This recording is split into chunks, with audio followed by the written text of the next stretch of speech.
Comtria, and welcome everyone to That's Absurd, Please Elaborate. My name is Trace Dominguez. I am one of two of the chevrons that we've locked into this episode. You're so excited. We're not going to be talking about your thing for at least a half an hour, and you cannot wait. I am the other chevron, I don't know these rhombus, octagonal host of the show, Julian Huguet. This is a show where every episode we take silly questions from our audience and we do the science communication research. We are a couple of science nerds. We've been that for a long time, and when people send us questions, we look into them. And this week we've got two questions from two different listeners that we are going to dig deep into and try and understand. Julian was just telling me he did math. I did quite a bit of math. I kind of got really in the weeds doing math and having a good time, just like calculating things that I already knew like the answer to, but wanted to make sure I was I'll get into it. But all right. My question for this episode comes from Robert, and he sent us a voice note.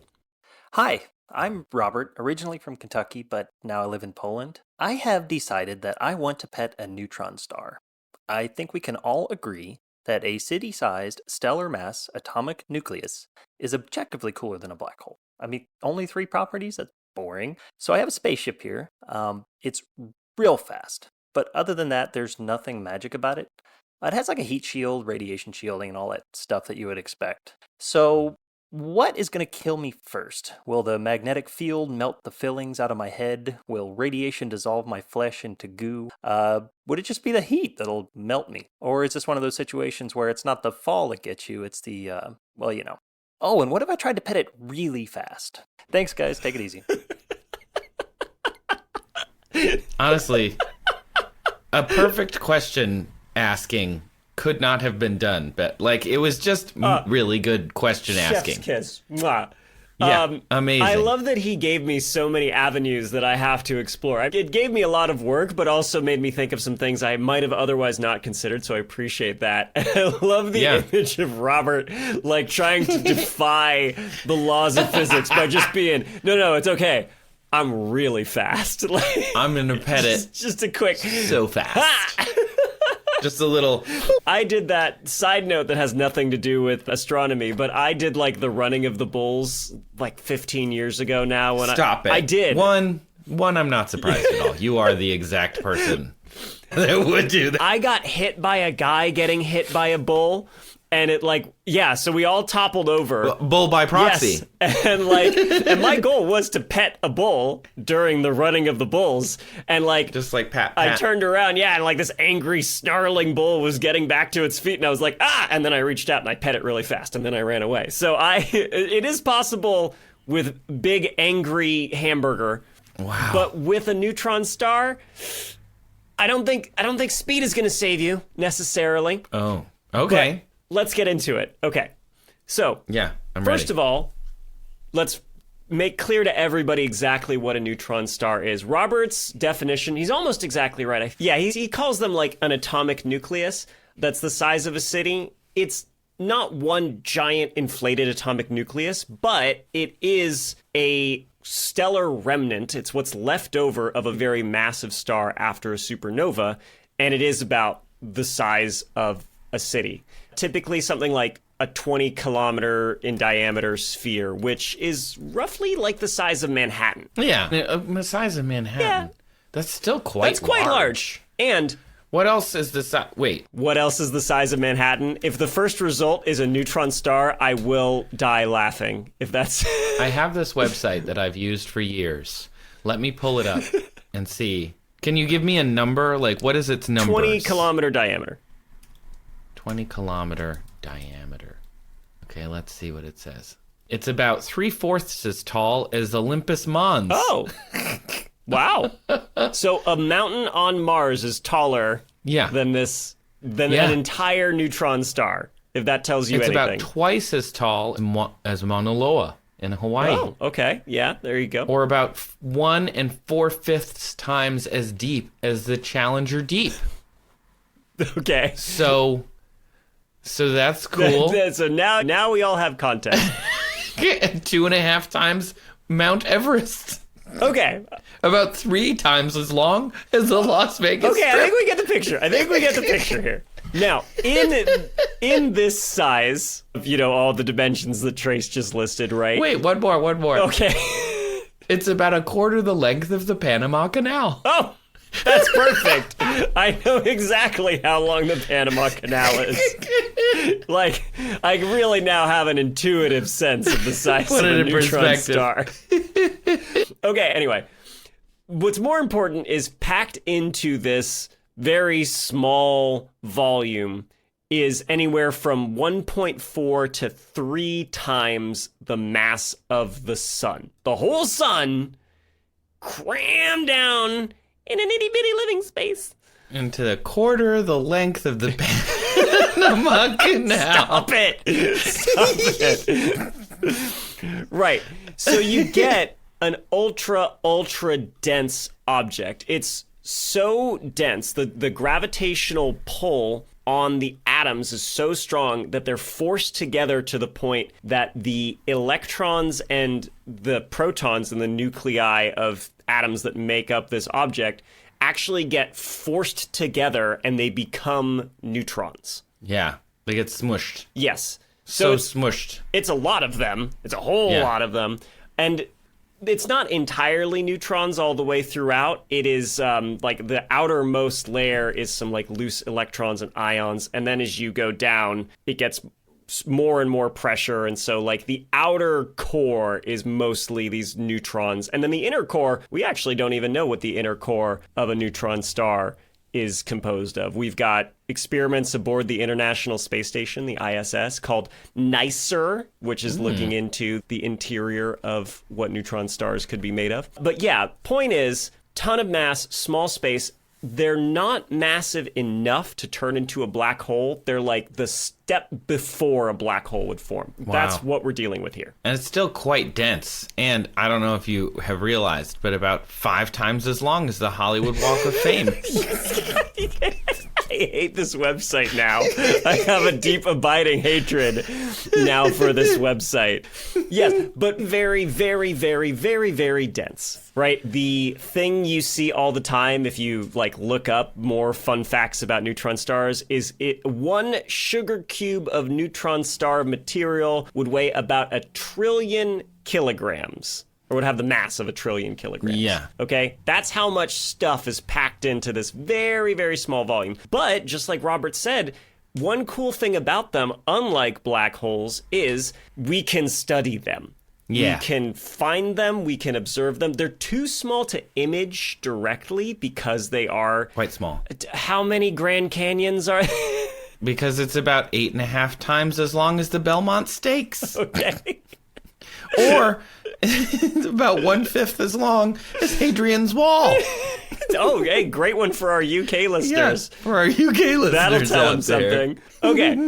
But yeah, and the nearest one I think is like 200 light years away. I'll have to double check that. But yeah, they're pretty small, so we can't image them directly, but we still can study them and actually, confirm that they're there. So, because of this intense density, this very compact object, they do have a very strong gravitational pull near the surface. And first thing I thought I'd look into was like, okay, Robert, let's assume that your non-magical spaceship still got you somehow close enough to this thing that you could pet it. Let's look into those things you talked about, like, would you get spaghettified? Would you get crushed? That sort of thing. Right. So this is where I did math. I was very excited to do a bunch of math. And I took the formula, Newton's formula for the force of gravity, right? And it's pretty straightforward. It's like a gravitational constant times mass of one object, like the person, times the mass of the other object, the neutron star, and that's divided by the radius squared. That's how far you are from the center of mass between them. Right. Okay.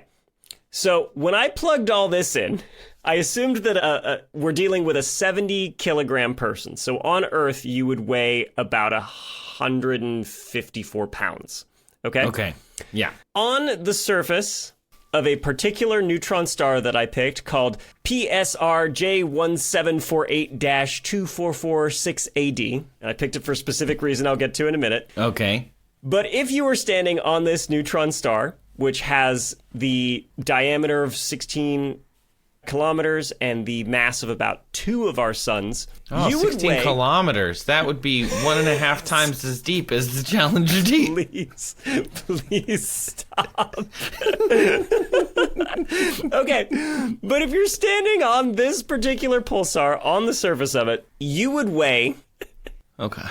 7.3 times 10 to the 13 newtons. Oh, Or gosh. 16 trillion pounds. I don't think you would be there. I think your don't. body couldn't handle it. But Robert asked about spaghettification, which is a great question. So I looked into that. So, okay. Do people know what that means? Let me clarify. So spaghettification is this phenomenon where the gravitational pull you're in, you're near such a massive object that the pull on your feet and the pull on your head are significantly different. Because gravity, for all of you who remember that equation that I talked about with the r squared at the bottom of everything, it weakens the farther away you are from a massive object. Okay? Yeah. Now, on Earth, it doesn't make a substantial difference. Your feet are about less than 2 meters away from your head. Yeah. So the difference between the pull that your feet experience and the pull that your head experience is negligible. Right. If you're close to, like, say, a black hole, that small distance actually makes a huge difference because you're near such a dense, massive object, right? You're so close to it, and it's so massive. So the pull of gravity on my feet would be ridiculous, and the pull of gravity on my head would be ridiculous, but a lot less. Yeah, like an order of magnitude less ridiculous, but still ridiculous. More like absurd. Yeah, but because of that difference, you would get stretched out. Your feet would get pulled towards the black hole faster than your head, and you would, in essence, look like a big old spaghetti tube. That's what spaghettification is. So again, I did the math. I took into account, I assumed that this person in question is average height, 177 centimeters. That's about 5'10". Do not, please do not do what I think you're about to do. I wasn't going to do it. I How many wasn't Mount going to do it. Everests the average person is. I wasn't going to do it. Okay. No, because of course a 5'10" measurement is about as tall as a side-by-side refrigerator, as everybody knows. Yeah, of course it is. Or about 9/10 as long as a twin-size bed. Yes, of course, because the bed is made for the person. I am turning beet red. I can see it in our cameras, on the video conferencing. I am tomato red with rage at this point. Okay. But near this neutron star, on the surface of this neutron star, I did the math on what the difference would be just between a person's feet and their head. For reference, Earth's gravitational acceleration is about 9.8 meters per second squared. That's how quickly you get pulled towards the center of the Earth, right? The difference between a person's feet and their head, the difference in that gravitational acceleration would be 2.3 billion meters per second squared. Oh, no. You would absolutely get stretched out as you were approaching this thing. And then if you actually set foot on it, you would get crushed. Okay. 2.3 billion. Yeah. Yeah, That's a lot. That's a big difference. It's a lot. And it'll get more extreme as you get more stretched out. Keep in mind. Okay. So then I had a thought. Is there a way to take the weight off somehow? And we might actually be able to use a common property of neutron stars to help us out here. Okay. Okay, so neutron stars, they're the left behind stellar remnants after a supernova explosion, right? They're the core of the star, and they collapse. Now, if the star was rotating, you have conservation of angular momentum come into play, right? That old analogy of a figure skater with their arms out, they pull their arms in, they spin faster. Same thing with your neutron star. If the mass of the core is over a greater radius and it gets crunched down and it's spinning, it's going to spin faster as a result. In fact, they can spin absurdly fast. And this brings us back to the reason I picked this specific neutron star, PSRJ 1748-244680. Whoa. This is the fastest spinning neutron star we have discovered. Cool. It makes 716 revolutions every second. Whoa. Yeah. And remember, it's 16 kilometers in diameter. I can't even bring it up anymore without just like fear that you're going to say something. I'm not doing it. Okay. I'm not doing it. It's 16 kilometers in diameter, so, like, times that by pi. That's how fast, like, if you were standing on the equator, how fast around you'd be going every second. Times that by 716. Wow. Yeah. You'd be going very fast. You'd be spinning real quick. And this is where centrifugal force might actually help us out. But Julian, centrifugal force isn't a real force. I know it's not real. Say all of the very big nerds out there. Yes. And we say to them, "Hark, we hear you. You sound so far away. I feel like I could probably ignore that." Okay, I'll address it, because you're right. You can address it. It's not a real force. There's no actual force there's no thing pushing you outwards when you're spinning around on a merry-go-round or something like that. It's an apparent force. Right. And if you want to get really technical, like, it only exists in non-inertial reference frames where we're ignoring Newton's rules, okay? If you want to get really technical. Okay.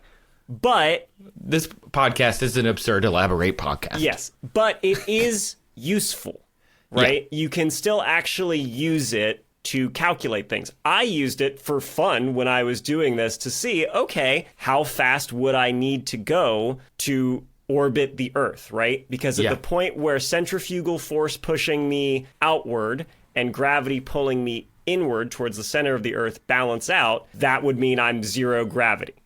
Right? Yeah, right. I would be experiencing weightlessness, and I actually got the same answer as the actual speed that the ISS is traveling around the Earth. Oh, right? cool. So you can use the math. It's not a real force, but it has its use in physics for, like, solving problems, okay? Right. Yes. So I use the formula for centrifugal force, which is the mass of whatever object is spinning around times velocity squared over the radius of the circle that it's forming. Okay? Got it. So I took all that. I've used the same numbers. I said, okay, we've got a 70 kilogram person.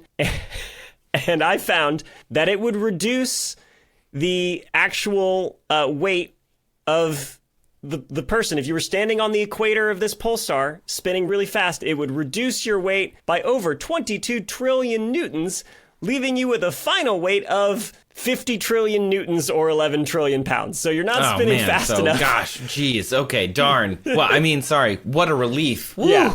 You would not be spinning fast enough standing on the surface to actually, like, cancel out that gravity. And you'd have to be standing on the equator, because if you're standing on the pole, you're not spinning around. You're not getting, You're not reducing that centrifugal force. Which, by the way, side note, that technically means here on Earth, the closer to the equator you get, the less you weigh.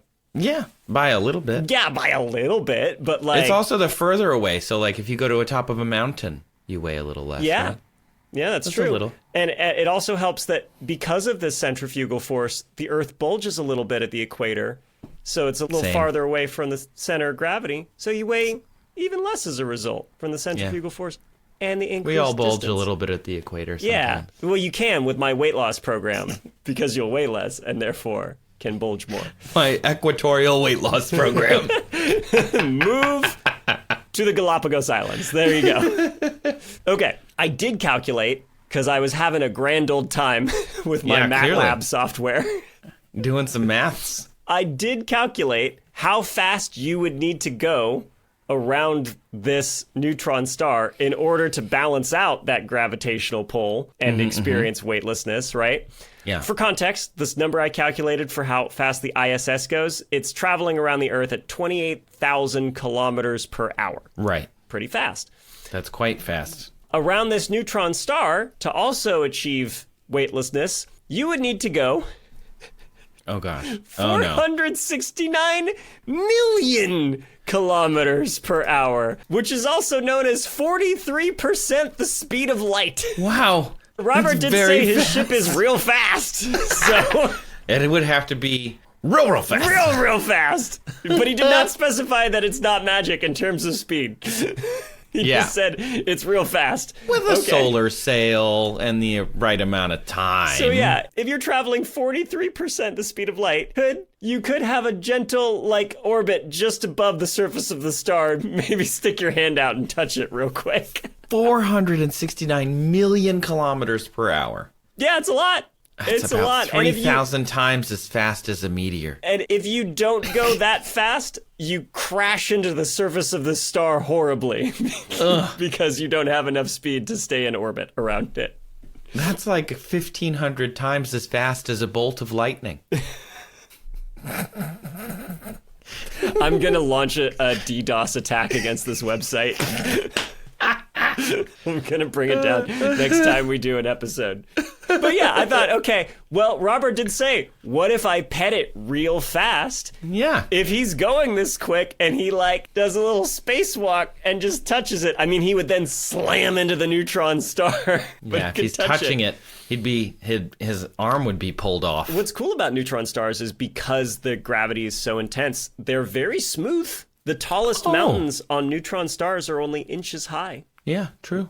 Tiny. Yeah, it's all packed down so tightly. So yeah, maybe you could just skim it real quick. But this is kind of the headlines of neutron stars, right? The massive, dense ball that they are. We're assuming that getting actually near them would kill him. But Robert did ask, okay, are there things before that would kill him? And he specified heat.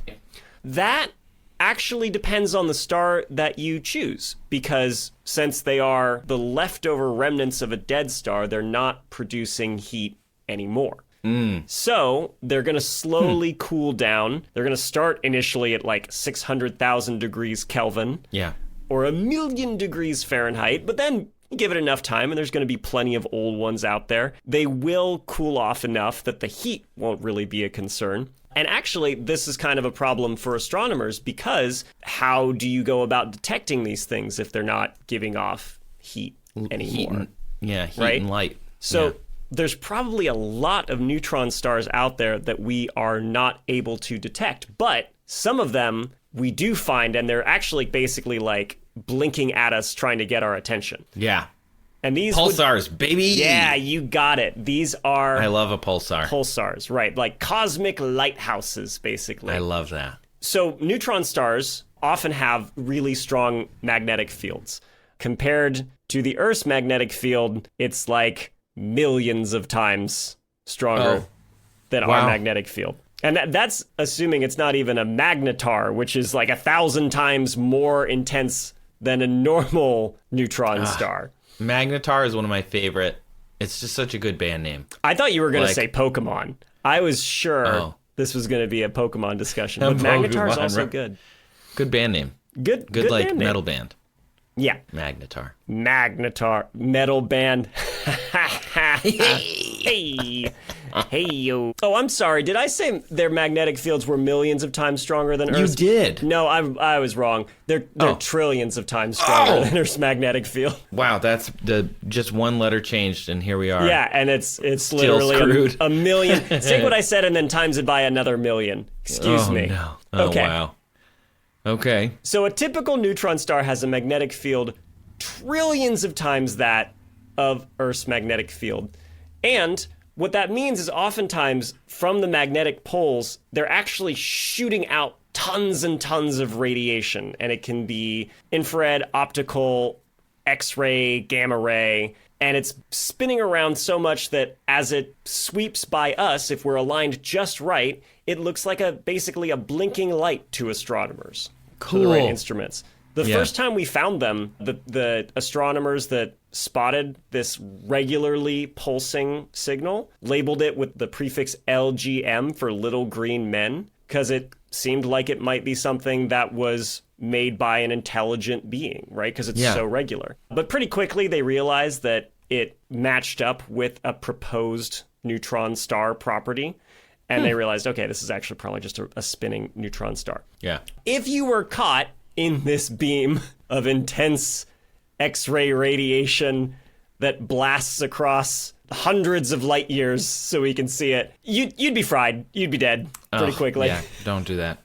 So let's assume you could ignore the beams coming out of the magnetic poles and get closer another way, kind of skirting that. Well, the magnetic field is still so strong, it wouldn't be good. In fact, it would cause the atoms in your body to bulge, kind of spaghettify themselves. Oh, no. Because they would align with the magnetic fields, and then like the positive and negatively charged parts of the atom within it would get stretched farther and farther apart like a pencil, and it would cause all the chemistry in your body that keeps it functioning to no longer work, and you would dissolve. Oh, that's not good. You would just disassemble at an atomic level long before you got close enough to pet this star. So gooey. Yes. So that's fun. That's fun. I'm going to go ahead and say no thank you to this tour. Yes. I'd like to get off, One please. star, please. No, not stars. the one we're going to. No stars. No stars. Yeah, so to answer Robert's question, there's a lot of ways it can kill you. You're probably never, ever, ever going to get close enough to actually pet it. And also probably the charged particles that are following those magnetic field lines from cosmic radiation, those would punch through your radiation shielding and disrupt all your cells and everything. And then if you were actually closer to the intense magnetic field, you would dissolve. And then if you got close enough at low speed, you would spaghettify and crash. And if you got close enough at high speed and you touched it, you would crash and explode. Oh yeah, and also, by the way, if it's a magnetar, their crusts are under so much pressure that just a little disruption can cause a massive explosion, and it can release, let me find the figure here. Oh no. You can release more energy in 1/10 of a second than the sun has emitted in the last 100,000 years. Oh, just don't do that. So Robert, I am begging you, do not pet the neutron star. No touching. But this was a super fun question. I had a great time getting into the math and all the weird, wonderful properties of neutron stars. So I hope, Robert, you enjoyed that as much as I did. Something to think about, some goals. Reach for the stars, but not literally. Not that one specifically. Let's take a quick break and come back with my question. Welcome back to That's Absurd, Please Elaborate, where we have just learned that you do not reach for the stars literally, only metaphorically. Oh, one more thing about Wait, them. there's more? I almost forgot. Because the magnetic field would be changing so much because it's spinning so fast, it would induce electrical currents that would fry all your electronics and probably also anything in your body that used any sort of electricity, like your neurons, and you'd see bright flashes, and well, you die another way again. Okay, just another that's way. That's I think that's the sum total of all the ways the neutron star is deadly. It's just another way to die. Sorry. Which sounds like a James Bond movie. It is a James Bond movie. Okay, so with all that said, now that we're getting into pop culture territory, that's going to bring us, Trace, to your question. Oh, yeah. That I know come try you're very excited about. Come try a. Come try a what? That's what. It's from the show. Ugh. Okay, let me, you know what? Come try like a sample, like a little Costco sample that you have? We're going to have Corey tell you what his question is. Okay, Corey, what's the question?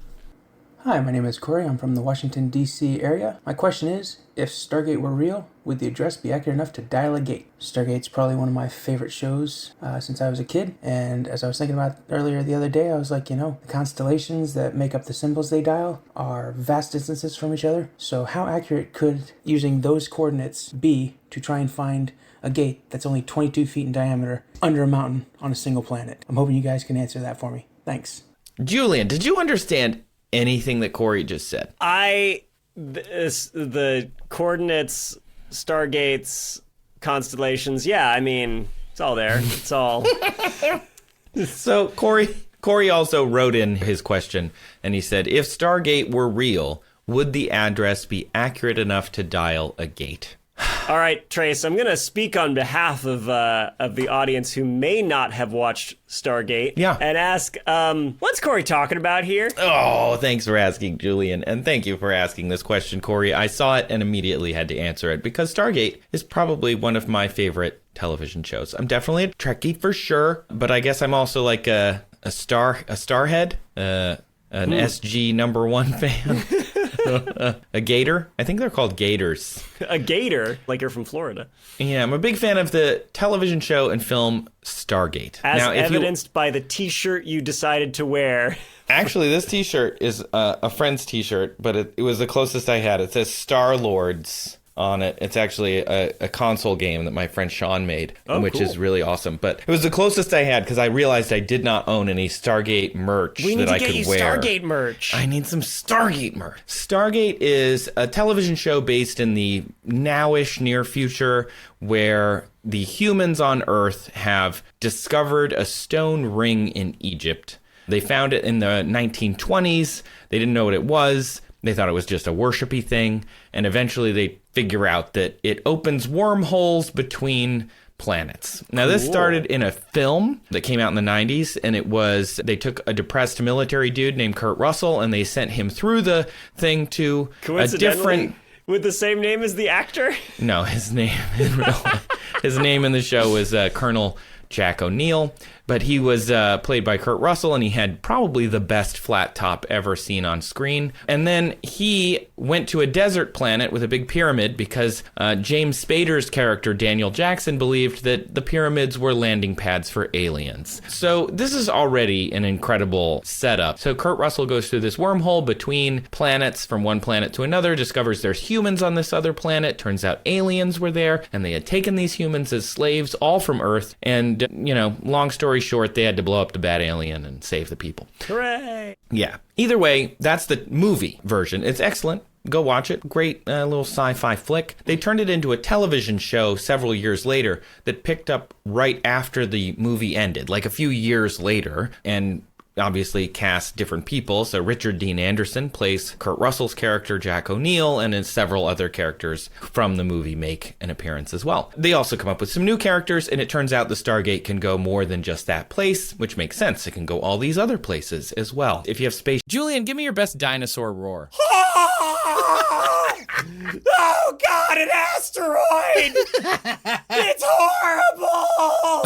Wow, that was not where I expected that to go. We're popping in before the show to tell you about I Know Dino. It's a dinosaur podcast. We think of those dinosaurs being this thing that's been dead for tens of millions of years. Even so, studying dinosaurs can still teach us stuff that is relevant to the world today. Yeah, like climate models to help us understand global warming. Migration patterns of dinosaur lineages, they tell us about Earth's changing continents. We can also study dinosaur diets, what plants lived then and maybe what animals and how they interact. And, this is super cool, many dinosaur injuries, paleopathologies, they're the first known occurrences of diseases. And they talk about all this kind of stuff on I Know Dino. It comes out every week with new dinosaur stories that you're not going to hear anywhere else. Like, I hadn't heard of a lot of these, which is pretty cool. You can find I Know Dino on Apple Podcasts, Spotify, wherever podcasts are. And if you found us, you can probably find them. Go check them out. Ships, why would you build a giant ring to go just one place? That doesn't actually make a lot of sense. So this is where we get to Corey's question. So in the film and also television show Stargate, you basically need 7 symbols that the Stargate is able to quote-unquote dial, and those symbols will send your wormhole from one Stargate to another. To find a destination within any 3-dimensional space, we need 6 points to determine an exact location. You said you needed 7 points. Well, no, 6 for the destination. But to chart a course, you need a point of origin. Now, there are a bunch of rules in the Stargate universe. For example, Stargates can only be traversed one way. Wormholes are just one direction. So you go in one and you leave the other. They don't go back and forth. You have to turn it off, turn a new one on from a new point of origin to a new destination. You can send radio waves through. You just can't send matter. And then there's only one gate per planet and maybe per star system. It's hard to tell based on the canon, but that seems to be the case. So they had 2 gates on Earth at one point, and one of them takes precedence. There are all these different rules within the system. So either way, Stargate is a ring. On the ring are a bunch of symbols. And what Corey is asking is, could you use constellations, which is what they explained in the film, to create a coordinate system in space? right? That's basically what his question comes to. You don't have to have seen the movie to even understand that. So those 6 points, and then you would draw a line between 2 of those dots, then 2 other dots, then 2 other dots, and where all 3 of those lines intersect, that is your destination. That, again, is pretty not real, because I do a television show about astronomy and constellations for PBS television. Constellations aren't real. They're just not real. Wait, Yeah, this isn't a massive conspiracy you're talking about, though, right? This is that would be mind-boggling. If you... So we have 108 different constellations in the sky, but none of them are real in that they don't exist in the sky like as a flat thing, right? They're not, you don't go up into see Taurus and Taurus is still just looks like Taurus. The further you fly out into space, the further those stars are apart from each other. It just looks like they're close together. Like 2 trees in a field might look close together, but they could be hundreds of feet apart, hundreds of meters apart. Yeah, it's an illusion based on how the stars perception. all look to be equidistant, but they're not by a long shot. 100%, exactly. So Orion, it's a winter constellation. It's actually on the other side of the sun during the summer, which I think is really cool. And it looks like an hourglass in the sky. It's a northern constellation, so it's easy to spot in the wintertime. It's got 2 armpit stars, Betelgeuse and Bellatrix. Betelgeuse is very orange looking. 2 foot stars, Saiph and Rigel. Rigel's very blue looking, really cool. And 3 sparkly belt stars, Alnitak, Alnilam, and Mintaka. Alnilam is actually one of the furthest stars visible with the naked eye, and that is part of a constellation. It's very far away, 1,500 to 2,500 light years away. It varies because it's very bright, and we're trying to figure it out, but there are different measurements. Its neighbors, just, again, in Orion's belt, there are 3 stars very close together in the sky. It looks just like a little belt stretching across a waist, and its neighbors, Alnitak and Mintaka, are about 740 and 690 light years away. So they're much closer to us than Alnilam is. And it doesn't actually matter, though, because from our perspective, they look like they're in a nice little line. Yeah. So if you flew out into the space and maybe 800 light years from Earth on Robert's super fast spaceship, just borrow it for a minute. Yeah, you borrow it, you go out there, you fly around, you look at Orion, some of the stars would be behind you, some of the stars would be in front of you, some of the stars would be on your sides. Most of Orion doesn't look like anything. And that is just how constellations work. So constellations are useless as precise measurements throughout a galaxy. However, 6 points making a specific destination in space, is that enough? And the answer is, actually, it's more than enough. Yeah. No coordinate system has 6 points. They really just have a handful. There are a bunch of in-universe explanations, again, for the 6 points. As Daniel Jackson, played by James Spader, said in our audio clip, it provides these intersecting lines to tell you where they are, but there's no guarantee that a bunch of lines in space are going to intersect at all. They could be a huge area in between all of those lines. It doesn't matter. Space is very big. I mean, like GPS satellites, you just need 3 to triangulate. Yeah. Right? Because you just measure, like, the distance something is from each of those 3 things, and you draw 3 circles, and the single point where all 3 of those circles meet is where the thing is. Right. Yes. Coordinates are something that's been worked on and iterated now for hundreds of years. We've pretty much figured them out, and you don't need 6. Yeah. But, in the movie and in the television show, it makes sense. And I'll come back to why it makes sense in a second. I did want to talk a little bit about coordinates, though. And Julian, as a math nerd, I'm sure you know a little bit about this. Do you know who came up with the Cartesian system? That is the XY coordinate system? Oh, yeah. That was Rene Coordinate. Yeah, Rene Coordinate. That's his full name. Rene Descartes, right? Rene Descartes, that's right. In the 1630s, he was in this apocryphal story, laying in bed, saw a fly on the ceiling, and thought to himself, apparently, how could I describe the position of that fly on my ceiling? If I start in the corner, I could use a grid system and create a coordinate that says, say the ceiling has little squares on it. There are 3 squares to the right and 5 squares up, or whatever. And he actually created this system and published it in 1637 in a math paper. It's not the first time, by the way, we'd had directional systems, but it was the first time they'd created a regular coordinating system for math. So it was ancient scholars had math, they had maps, they had all sorts of really interesting things. But this coordinate system became very popular in Western mathematics. And if we wanted a 3D space, where's that fish in that fish tank? You just add a third coordinate, and now you have 3-dimensional space, also part of this Cartesian system. So if you want to do that with astronomy into space, however, things get complicated. Oh, yeah, it's not, it breaks down a bit, don't it? Yeah, it breaks down pretty quickly. So Earth, let's say Earth is at 0, 0, 0, right? Where is the moon? It moves constantly, so it's always in a different place. It would be impossible to be like, it's right there. You'd have to know where the moon is to know where the moon is, which is not the point of a coordinate system. Not helpful.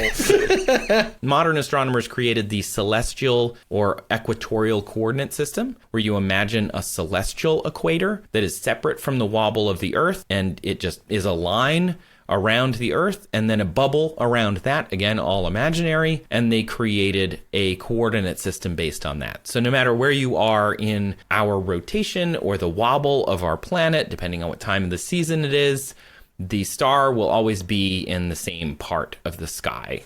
Would you need a 4th dimension of time in order to use these, right? Because, like, you could say where something is, like, X, Y, and Z at a specific time, T. Yeah, right. So I could see you needing 4 different numbers to actually nail down where something is relative to you.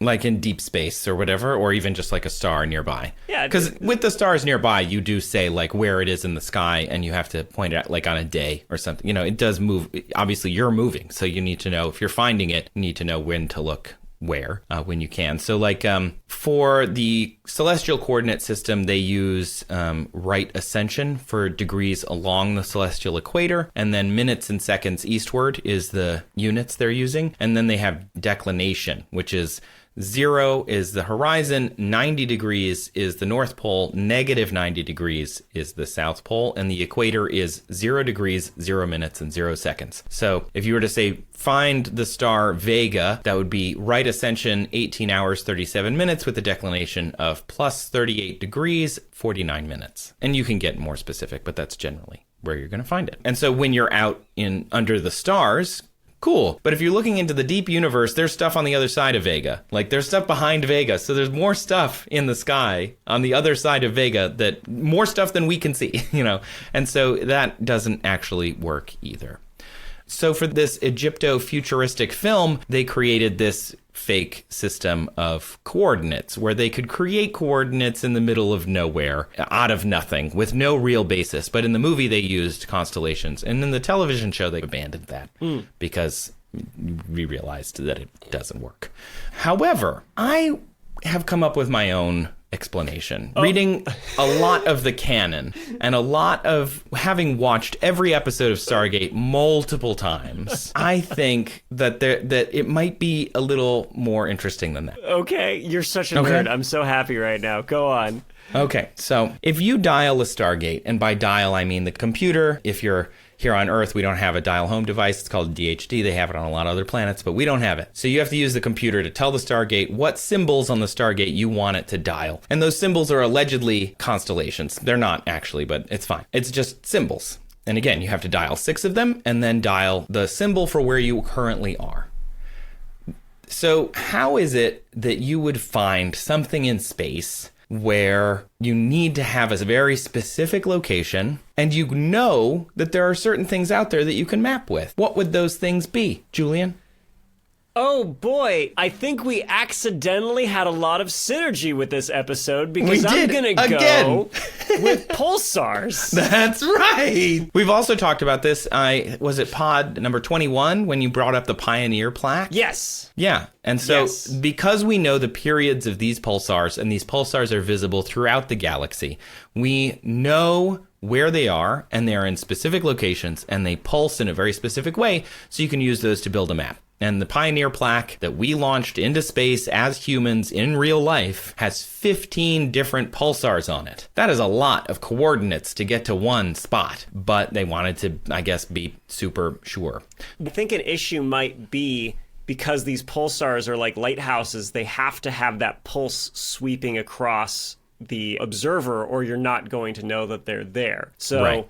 I think the thinking was if we just throw a ton of them on there, then maybe they'll recognize a few of them and be like, oh, Right. okay, we can dial it in from there. Like we also see these same pulsars coincidentally. Yes. And if they see a few, they can start to, narrow it down. Yeah. Which I think is a really good way to think about it, and hold that thought in your head for a second, because that's where my head went when I was thinking about the Stargate. So the universe has no center, but galaxies do have centers. Stargates in this fictional world operate on a galactic level. They don't really go out of our galaxy, which makes things easier when it comes to using pulsars. You don't have to go find a whole new galaxy and you don't know any of their pulsars and you'd have to map all of them again. So you have this ancient alien race that built all the Stargates. We're just going to assume they'd mapped all the pulsars so they know where everything is. There's no guarantee, of course, again, that lines would connect if you drew them between pulsars, but we can use the different pulsars as Julian says, as like lighthouses. So a lot of people think of the Stargate, including, I think, Corey, and a lot of people who, when you read the canon of the show, they look at the Stargate like a telephone. You dial it, boop, beep, boop, bop. I've dialed my 6 chevrons or whatever, and then I dial the 7th one, which is the call button from Earth. And so now you're dialing that other Stargate, and it's using those 6 coordinated points to find a location. I don't think that it works that way. Oh? And it doesn't actually make sense. I think that's one of those things where it's like we think the brain is a computer because that was an advanced piece of technology, and we just use the most advanced piece of technology to wrap our heads around complex things. And so when this movie came out in the 1990s, the telephone made a lot of sense for people. But now I think we can think of it more differently as algorithms. Do you know how, Julian, Google Maps decides where it's going to go? I don't have the foggiest idea. I think I'd be very rich if I did. How many algorithms do you think it's using to determine your route? 2. I don't know.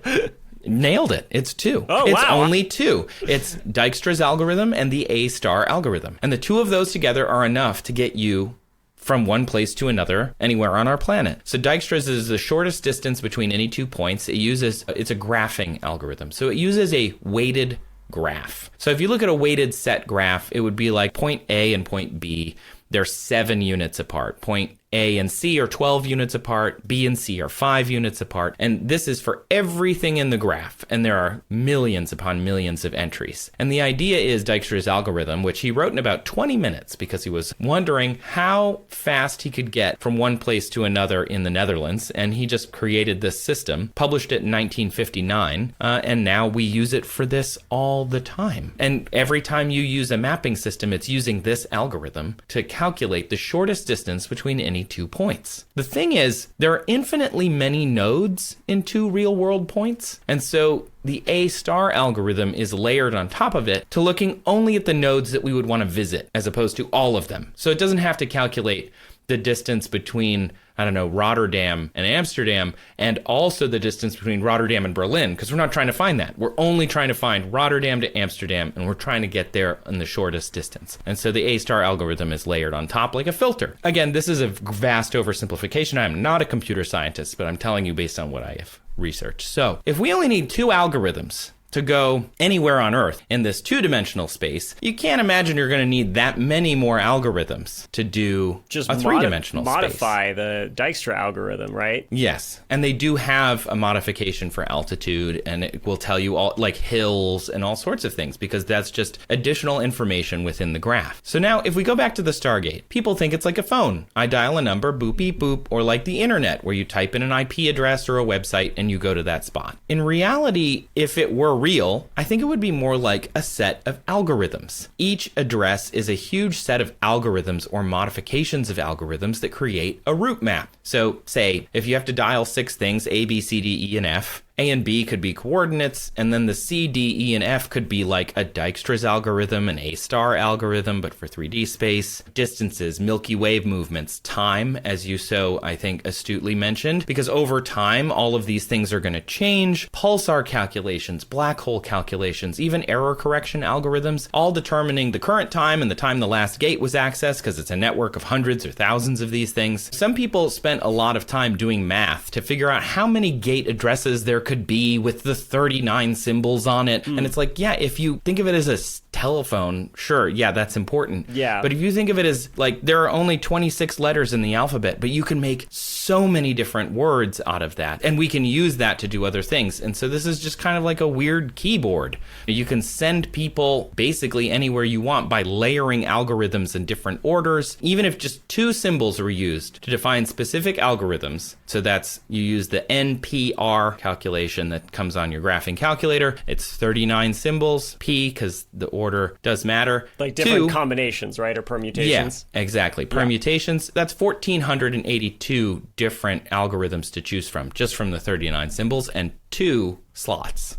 So like you can end up triggering all sorts of different, essentially, memory areas within the computer that is the Stargate and telling it all sorts of different things. Now, if you just raw calculated how many places the Stargate could go, like, for example, if your phone number had 39 numbers on it and that's it, and you had to dial them in an order in order to get anywhere, you could dial 3,200,000 and some thousand different numbers if you had a sample of 6 numbers in a row. But if you have algorithms, then you're combining them in ways that you're talking about 3,200,000 different combinations of algorithms, which gives you just orders of magnitude more destination possibilities. Because otherwise, you're looking at like dividing the entire galaxy into essentially 32 million chunks and saying, I'm going from this chunk to that chunk. And that doesn't really work. The way I'm thinking of it is basically some of these symbols, I don't know if you'd call them necessarily algorithms, but it could be like the specific matrix of like a whole bunch of different values, and then telling it like within this, I want this specific, like, I don't know, like this one item within that big old matrix, like spreadsheet of places to go. Yeah. Sort of like what you were saying about the GPS circles, right? They're calculating it based on that, but instead of physical overlapping coordinates, you're overlapping algorithms onto each other that like, oh, this algorithm, because you're going to this part of the galaxy, you're going to need this algorithm because of this. You're going to go to that part of the galaxy, you're going to need that. You're going to go this plane or that way. It's sort of like, I tried to wrap my brain around it as like the Drake equation, which is a fun kind of thought experiment for how many habitable planets could have life on them in our known star systems that we can see. And so it's just like, here's the number of stars, and you multiply that by the number of stars with planets, and you divide that by the number of stars with planets, and you divide that by this, and you divide that by that, and you multiply by that. And you end up with, like, if you start narrowing it down, it's hundreds of millions of possible planets with many thousands and millions of civilizations, and thousands of civilizations that are our level of intelligence or higher, and you're just, slowly narrowing down everything to something smaller. And that's basically what this is doing. That's basically what any mapping software does, is it says you could go anywhere, but you want to go here, and then we want to get there the quickest way. Oh, you want to avoid highways? Okay, so we change the algorithm a little bit so you avoid the highway, and you want to do that. Oh, there's a crash there, so we're going to go around. All of that is done that way. Okay, so it's not dialing a phone number per se. Right. Yeah, it's more entering an address and your preferred way of getting there. Yeah, and letting the Stargate kind of do the job for you. Okay. And I think that makes a lot more sense. Basically, the idea here is, imagine there were only 3 million addresses that you could go to on the whole planet. That's really not a good system. It's pretty barren. Right. And so in this case, we're trying to figure out how to get from one planet to another through a galaxy that is constantly moving. And you can go to a whole planet. So you need just the gate on that planet. So he's saying it would need to be precise enough to get to that gate. I don't think that is realistic. Even saying like a 20 kilometer or roughly 4/5 the depth of the Mariana Trench sized neutron star. Now imagine a 22-foot hole. Like within that. It's just, I don't think the Stargate system is firstly totally fictional. So all of this is made up. Right. But if you were going to do that, I always assumed it was just like it dialed an area and the wormhole was attracted to it like an antenna, because it's just a property of physics, as opposed the Stargate gives it the ability to go there, whereas otherwise it would just wave around and disappear because the energy would just dissipate. So I think of it as an antenna more than anything else.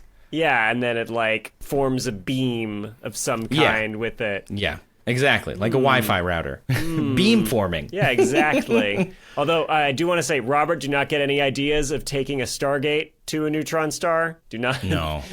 They did have an episode of the show where they dialed a Stargate to a black hole, and they used the black hole to remove matter from a star and collapsed it. That was pretty cool. They had another episode where they dialed a black hole and didn't know they had dialed a black hole near adjacent planet. So time started to go slower for the people in the black hole. And they had to deal with like all of the relativity stuff.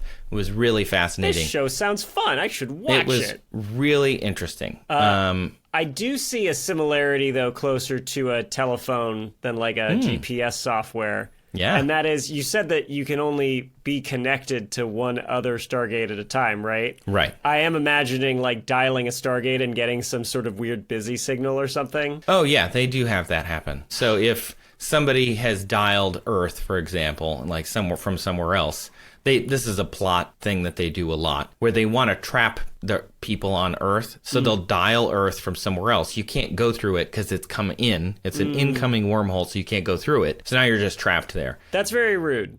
Yeah, and no one else can come in. Accept or reject call button on these Stargates. Right? You'd think that they would need that. Probably wouldn't be that hard to modify. Yeah. And so it's a fascinating show. It's really fun. I don't know if anybody who doesn't watch Stargate really cared about anything that I just said. But basically, if you're still listening, the idea that you need a coordinate system to get into deep space is real. No one has needed one to get to a specific location within deep space because we haven't done that yet. We're tracking something like Voyager based on its ballistic. So it's just goes in a straight line after we're done dealing with it. And so it just keeps going unless it's acted on per Newton by some outside force. So it's just going to keep going in a straight line. But we're not talking about that. We're talking about weaving in and out of black hole areas and suns and stars and nebulas and in all sorts of things to try and get between 2 points in a galaxy. And so you're really going to need something that can do that. Or we're going to have to talk about like the wormhole exists outside of our normal physics, which it does anyway. Although the Einstein-Rosen bridge is something that you hear about in a lot of sci-fi movies, and it's not entirely... I didn't even want to get into that. Yeah. And the Thor movies. Yeah, I didn't even want to get into that because I think that's, one, well-trodden nerd territory, and two, just opens it up to a whole bunch of other problems. So since he was really just asking about coordinates, I thought it would be interesting to just talk about coordinates and how we get from one place to another. So your final verdict is, yeah, you think you could do it, but not because you're using constellations, but because of like, just if the system is set up in a particular way, it could. Yeah. Like any system, it's designed specifically to do the thing it's doing. And so all you're doing when you're dialing it, it's not like an ad hoc system. It was just designed to do this already. And they sort of hint at that in that the movie, they only have 2 Stargates that they know about. There's the one on Earth and the one on the planet they go to. In the television show, they realize there are more Stargates and it can go other places. And they say, we've been dialing random combinations forever and it's just not working. We can't get it to do anything. And they realize, they blame it on stellar drift, which essentially means one of their algorithms is wrong. Like one of the algorithms didn't get updated because it hasn't connected to the network recently or something like that. They're just using an old software version. Yeah, they ignored those updates for too long. Right. And they don't talk about that in the show. It isn't like they dial one Stargate and they get all of the new Stargate addresses. They have to calculate them. And so they do imply in the show that it's very much like I'm dialing something and it just is there when I get there, as if it is like a chunk of space that I'm dialing. If you divided the space into that, you'd get something like 15 light year, 30 light year, and I calculated this like spheres. And in that sphere, you could have one Stargate. But that would encompass multiple star systems in some cases. Proxima Centauri and Alpha Centauri are closer than us. So you couldn't have a Stargate on 2 different stars, which doesn't really work. And so it has to be smaller than that. So that's why this is a problem within the lore of the show, in that there are only these number of symbols, and you have to have one of them be a point of origin. And so how are you going to add more addresses? Unless, of course, it's not really about the address as much as the telling the network where you want to go, using what algorithms to get there. Essentially what Corey is asking is, how do you filter infinite information into a single point? And you can't just have one button that does that. You can't have 36 symbols that do that. You need something more complex. Something that's doing a little more of the work behind the scenes.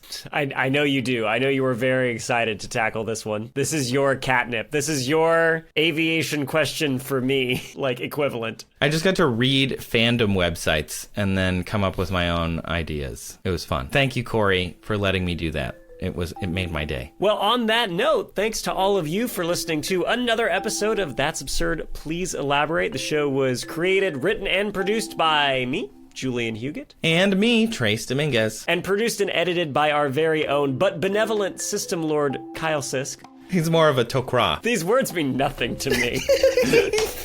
Special thanks to those listeners who submitted questions featured in this episode, Robert and Corey. We could not do this show without your questions, so please keep them coming. We see all of the questions, we laugh at them, we cry at them, we are confused by them, but we love them. So please keep sending them in. You can send them to us by emailing us at hello@that'sabsurdshow.com. You can visit our website, that'sabsurdshow.com, and read about every episode, see some artwork that we create for every episode, and also ask questions. You can also call us at 302-TAPE-SHOW, TAPSHO, and leave us a voicemail with your question. And of course, leave us a review wherever you're listening right now. If you're listening on your favorite podcast app, go to little stars, go to little heart, go to little thumbs up, go to little plus, whatever it is. Yeah, type in the 6 coordinates to get to the review portion. Yeah, please tell other people how to get to us and why you like us, and that will really help the show out. Finally, a special thanks to those listening on Nebula. Nebula listeners get access to ad-free versions of episodes and can even support us and other independent creators. So to join Nebula, visit go.nebula.tv/that'sabsurdshow. And remember, if you're gonna pet a neutron star, make sure you got a snake in your head. If you're gonna pet a neutron star, have that 7th Stargate digit ready to press real quick. If you're gonna pet a neutron star, don't.